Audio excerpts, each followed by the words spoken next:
Hey there, my name's Trent. I'm an employee working in the technology industry, specifically software sales. I am concerned with what I'm observing in the marketplace, most notably DocuSign and Twilio, two wonderful software businesses who recently announced 10% reductions in workforces, more layoffs.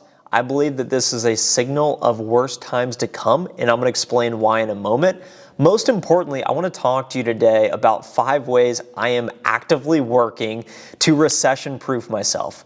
I believe it's in our best interest to begin hedging against volatility because I'm sure those employees at both DocuSign and Twilio did not anticipate being laid off. The reason why there's so many layoffs right now, and it's starting to creep into technology, which I do not like to see, is because we have a problem in this country, in America, with inflation. The cost of goods are increasing. In order to bring down inflation, we must increase interest rates. And all that really means is that the cost of borrowing is more expensive. That's why it's more expensive to buy a house and have a mortgage right now. So as you think about a technology company, high growth, future earnings really matter as we think about the valuation of these companies. So when the cost of borrowing increases, the value of this company's ability to make money in the future decreases because costs are more expensive. So as this cost structure starts to happen, companies say, okay, we need to be more conservative, we need to save money, we need to stop travel, we need to hire less employees, and worst case scenario, we need to fire people to cut cost. And you are starting to see that in the marketplace.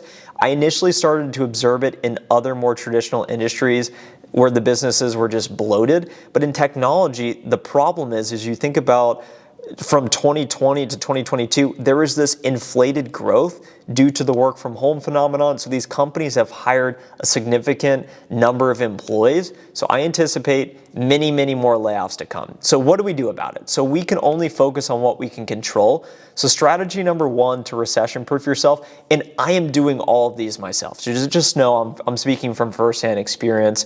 Number 1 is to double down on your work ethic and work as hard as you possibly can in the workplace. I closed a $20,000 deal today, and it required 55 cold calls to even get in front of the prospect. I had been calling this prospect for over 2 years, 55 cold calls. I finally set an initial meeting with them, and I ended up closing the deal today. The reason I share that is because when you feel like you are over aggressively cold calling or spending more of your free time working on your Excel model or trying your best to just deliver the greatest service, whenever you think that you're putting in as much effort as you can, just go a little bit further. And in my case, from a cold calling standpoint, I don't worry about bothering people. My persistence will pay off because eventually the time will be right for that buyer, customer, prospect. So if you're in sales, now is the time to double down on your activity. And really any role, now is the time to double down, because when these companies look to lay off, they look at productivity and they say, we're going to cut the bottom 5-10%. It's only natural. It's survival of the fittest. So if you're in sales, I think you're inflated a bit because you're in a revenue producing role. If you are not in a revenue producing role, now is the time to truly look yourself in the mirror and reevaluate, how am I helping my company make more money, or how am I helping them save money? And if you are not doing either, you are not as valuable to the company as someone who is doing those two things. So you are at most risk of being laid off if there are layoffs. So what you can do is just simply double down on your work ethic and start to do all you can to stand out, at least in the next 6 to 12 months. Strategy number 2 is to get your money right. And what that actually means is have 3x savings of your life expenses burn rate in your savings account. I get paid twice a month in my software sales job. I have a salary, I have commission, I get paid twice a month. I have set up my direct deposit to go directly into my Charles Schwab brokerage account so that I can invest all the money. I have stopped aggressively investing in the stock market, and I am trying to get liquid with cash. I then transfer that money from my brokerage account into my US bank savings account. My monthly expenses are roughly $4,500, something I'm trying to decrease. I'm trying to decrease my expenses, and that can influence this equation.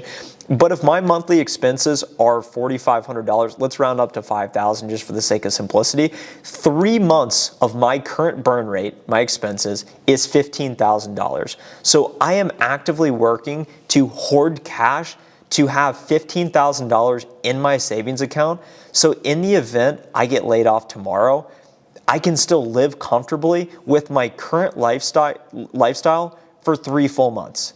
I'm confident I would be able to find a job in that time. And I could even say, you know what? I'm just going to start not eating food, and I'll just drink water, and I'll save money on food, which is my second biggest expense behind rent. The third strategy is to build your own personal brand outside of your current workplace. Everyone talks about networking. How do you actually apply networking? Okay, let me go speak with my potential boss, my next boss, people who are doing well. Okay, you're only speaking with people at your company. So if you and all of those people you know at your company get laid off, what are you going to do? Do people know you outside of your company? The easiest way to build a personal brand in 2022 is via LinkedIn. If you need connections on LinkedIn, go connect with me. I'm happy to connect with you and like your stuff if I see it.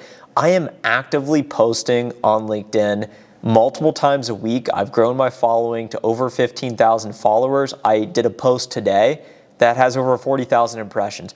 People know me outside of my company. The reason that matters is if you were to get laid off, or if you were to not be happy at your current employer, you are more valuable in the workplace and the general market than somebody who is not known, because you have more credibility going into a recruiter, because recruiters will reach out to you if you just post and say, I'm looking for a job. Or if you try and apply to a role, ask yourself, who is more likely to get hired? Person A, who is equally as competent as person B. Person A has more of a following than person B. Person A is the person they're going to go with, because it's naturally going to bring more notoriety to the company that is hiring you. So it is critical right now, and it's free, to be building a personal brand outside of your current employer. So in the event that you were laid off, you have no problem finding a new job.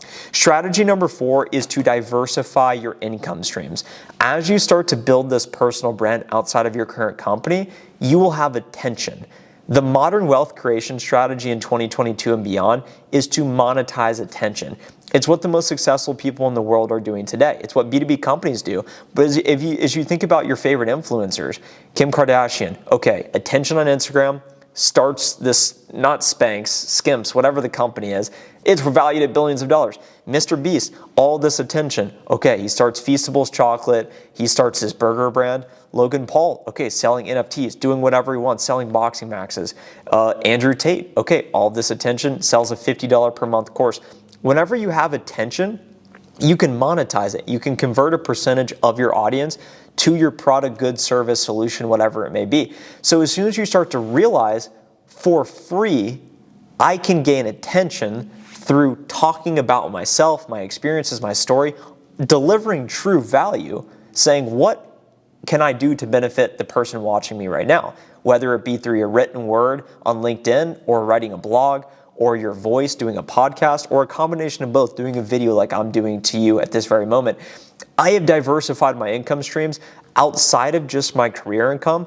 I now make money from YouTube in multiple different ways. I now have a website, softwaresalesguide.com, if you'd like to go take a look at my cold calling guide.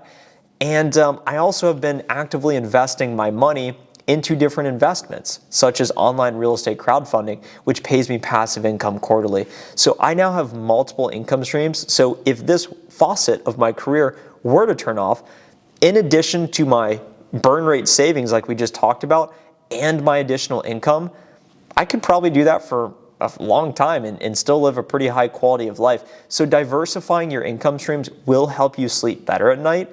And it's also just more fun to know that you're helping people and you're accelerating your wealth creation journey to financial freedom. The fifth and final strategy is to regain focus on your top priorities. I was walking around the office today and someone says, Trent, does it feel harder to sell right now? And I say, a little bit.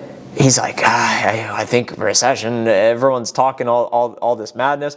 And I say, look, whenever a few months ago, what was everyone saying? Everyone's on summer break, they're not going to answer. A few months ago, everyone's on winter break, Christmas, they're not going to answer. Oh, everyone's at Thanksgiving. Oh, it's Friday, no one's going to, it's Monday morning, it's just excuses. If you are talking about this macro environment saying it's not fair, things are harder than normal, therefore I will fold like a lawn chair. If you're thinking like that, you're not focused on the right priorities. My focus, finish Q3 as strong as I can. Control what I can control. Build for a big Q4. That's all I'm focused on as it relates to my specific work and career income. Regain focus on what your priorities are. Take out a notepad and write down what are your top 3 priorities. If you're a sales guy, you're probably asking your customer the question, what are your top 3 priorities that you're trying to achieve? Okay, what is the problem? What is the pain you're having trying to achieve them? I have a solution to help. Think about your own life. What are your top 3 priorities? Write those priorities down, look at them daily, write them down more, and then ask yourself, what is preventing me from achieving these priorities? Thinking about anything other than those priorities is preventing you from achieving those priorities. So if you are worried about things that are not in your control right now, you are just shooting yourself in the foot. And it's very simple to correct. Those are the 5 strategies that I am actively deploying to recession-proof myself. Let me know which of them resonate most with you down below. Subscribe now if you have not already. And if you are looking to surround yourself with other like-minded, driven professionals, specifically salespeople, click the first link in the description below for my private members only inner circle community. Over 75 folks in the private Discord, and we also do a weekly live call where I do all of the Q&A and share what's top of mind for me to help you crush the week ahead. Have a great rest of your day and week ahead. I'll talk to you in the next video. Subscribe now if you haven't already. Bye.